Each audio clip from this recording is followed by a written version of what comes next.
There is a distinct difference between cheap, bad rubber balls and quality, good rubber balls. The way you tell a good ball from a bad ball when it comes to its rubber is when you're at the store and you are feeling the balls on the shelf, right? Cheaper, bad rubber balls will have more give to them. So you'll squeeze the ball, and when you squeeze it, it'll have a lot of give to it. You'll be able to actually squeeze the ball, and not because it's underinflated, but because the rubber is cheap, so it bends when you grip it. Also, when you pick it up off the shelf and you're holding it, it'll feel lighter than you expect. Good rubber balls, right? When you squeeze them, there's resistance there, and you can feel that the rubber is thicker than on the cheaper balls. And then when you pick it up and hold it and feel it and gauge its weight, it will feel heavier than cheap balls.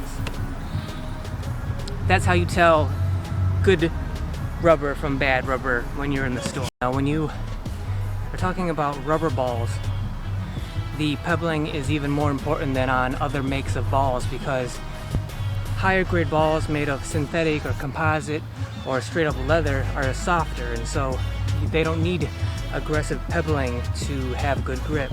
When you're talking about rubber balls, because they're more abrasive, because they're not as giving when it comes to the material they're made out of, they need to have more aggressive pebbling, and thus the pebbling becomes more important when you're talking about grip. So the way you tell good pebbling on a rubber ball is the aggressiveness of it, how pronounced it is, because you need a layer of pebbling that's going to get broken down over the first couple weeks of use. And if the pebbling isn't as aggressive when you buy a ball, if it's not as pronounced, then it's going to get worn down even quicker.